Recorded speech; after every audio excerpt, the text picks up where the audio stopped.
We have our next comic. He is originally from all over New Jersey. His mother wonders how he even remembers his jokes. Peter Guarraci. I just made it very ethnic. What's up, everybody? How you doing? Thank you guys for having me. I'm from Jersey my whole life. I've never been to Nutley. This is great. I love the neon sign outside. It's a cool place. My name is Peter Guarraci. I know I look like a Hasidic plumber who got dressed up to do this. I'm actually Sicilian from Jersey. Like, those are my people. What? People always say the same thing, right? They always ask the same thing. They go, is your father in the mafia? And this is what I say. I say, no, but he has what I call benevolent mafia energy. Like, I don't think he's committing crimes, but he's always asking for stuff in really shady ways. He'll call me up and be like, Pete, your mother and I were going to Fort Lauderdale for the weekend. Keep your mouth shut. I'm like, why can't I tell? Are you gonna whack mom? Because now I'm an accessory. You could have told me when you got back. Like, why? I actually grew up most of my life on a farm in Warren County, New Jersey. No one ever believes that I grew up on a farm. And I was always like the inside kid. You know, I was like reading and watching movies. My brothers and my dad were farming. They were hunting. So I decided last winter I was gonna finally become a man in the eyes of my father. I went hunting with my dad for the first time, and I shot and killed a rabbit. Got him one shot. He didn't have a chance. Called my I've never seen my father so happy. He's calling up his friends. He's telling everybody, yeah, I went hunting with my sons. Yeah, my son got a rabbit. No, not that one. The other one. You don't know this one. We think he's a tap dancer in New York. No one really knows what he does. We don't know about him. It's funny. I'm trying to be a better son. It's funny because now you can't call the house, right? You have to call each parent individually now, which is crazy. I talked to my dad. He's like, Pete, I haven't spoke to you in 3 weeks. I'm like, I spoke to mom 4 times. She could have told you what I was doing. Like, why gotta make another phone call? And then he'll say, do me a favor. Call your mother later. Why? Where is she? He goes, she's sitting next to me on the couch. Can't you just pass her the phone? Like, why do I gotta make another phone call?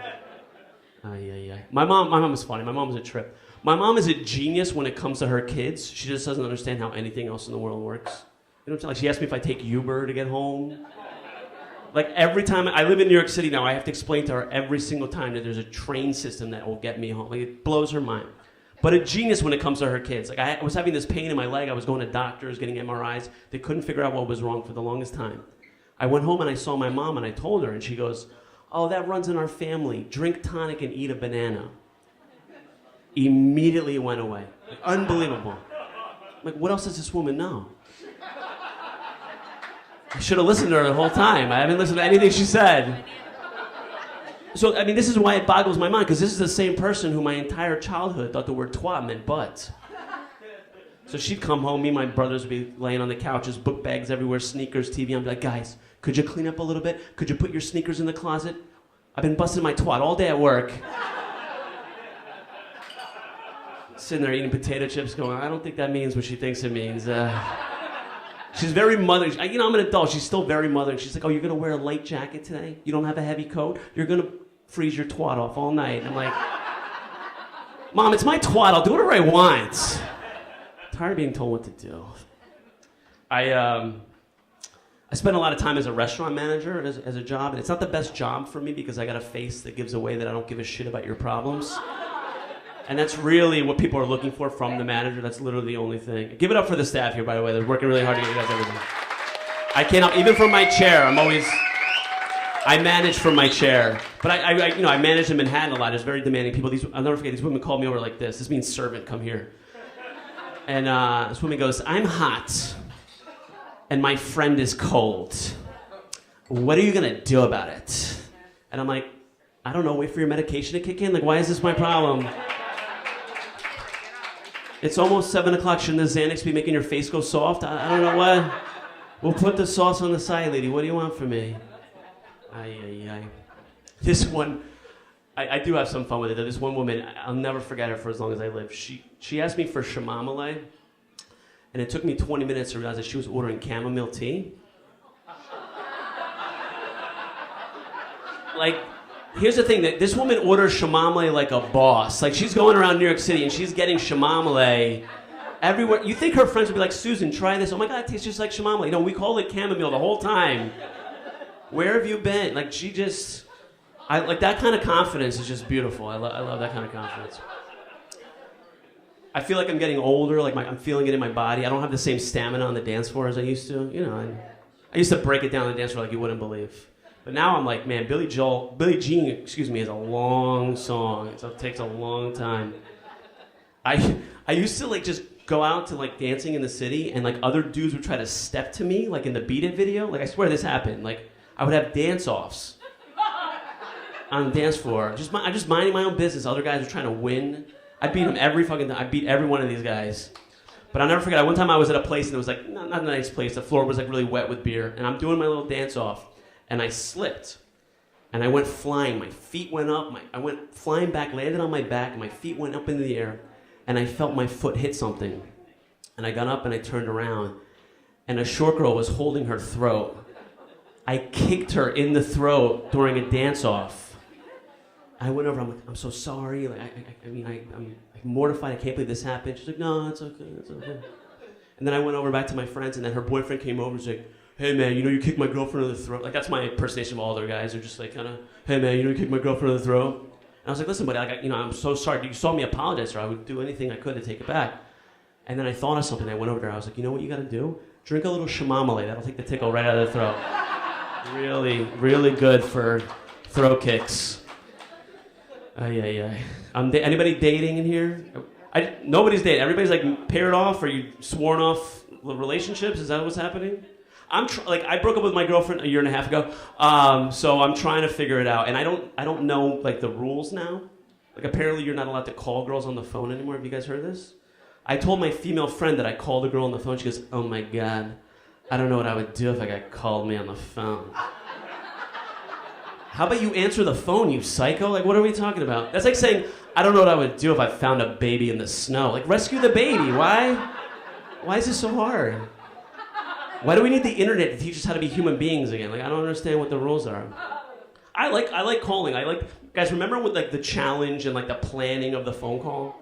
You know, right? You didn't want to call on Monday or Tuesday because that's the beginning of the week. Thursday and Friday's too late. You don't call between 4 and 6 because you just got out of school. That's corny. 6 o'clock is the dinner hour. You do not call during the dinner hour. 9 o'clock, maybe her dad goes to bed early. He's got to go to work in the morning. So basically, you got to call at 7:15 on Wednesday. And if her father answers the phone, you got to hang up and wait a week to call her back. There are girls I'm still waiting to call back from high school. I graduated in 1997. And now some girl's going to text me at 3 a.m., you up? Like, where's the romance? I miss the romance. I don't know, like, the emoji rules. There's all kinds of texting rules, right? So I was texting with this girl. I was making plans with her, and she sent me an upside-down smiley face. Apparently this is bad. I didn't know this. I had to find the nearest millennial to translate. He goes, oh, yeah. I said, look at this, little Mr. Millennial. And he goes, oh, yeah, it's over. You're dead to her. I was like, come on, that can't possibly be. He goes, no, it's done. It's done. I'm like, we're making plans. He goes, I don't, just do whatever you want, but those are the rules. Those are the rules, he said. Next day I get out of the shower, I'm getting ready, I look at my phone. She said, I spoke to God. He said, I'm never allowed to speak to you ever again. And I'm like, I just talked to God. He's happy we're going to see Incredibles 2, open weekend. Like, what? What is going on here? No, I think about getting back together with my ex. I realize it's not going to work because she's black and a feminist, and I look like I want to make America great again. It's a weird match. She's actually half black and half Sicilian, so we're still hiding it from my grandmother. People get upset when I say that. Well, I remember when grandma's like real suspicious too. She's like, what is she? I'm like, oh, grandma, her father came from Sicily. She goes, oh yeah, where's her mother from? I'm like, America? Like, what do you want me to tell you there? But I gotta defend grandma, because grandma came from a time and a place where people from the next village over were potential enemies. Like, literally. I told her that my cousin was marrying a girl from the next village in Sicily. She goes, oh no. All the girls in that town are whores. I'm like, the whole town? That's how you did it over there, grandma? You mean to tell me that I could have grown up next to a magical village of Sicilian whores? I'm trying to imagine myself sitting in the piazza drinking espresso, wearing loafers with no socks. I got a pink sweater on my shoulders. No, Gina, no, Carolina, no, Giuseppina, I never go to America. No, che puzza. America è brutta. Because they don't concentrate the horse geographically like I like. You gotta stay in Sicily for that.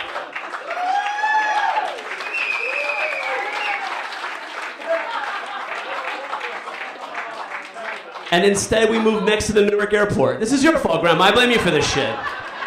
Guys, my name is Peter Guarraci. Thank you all very much.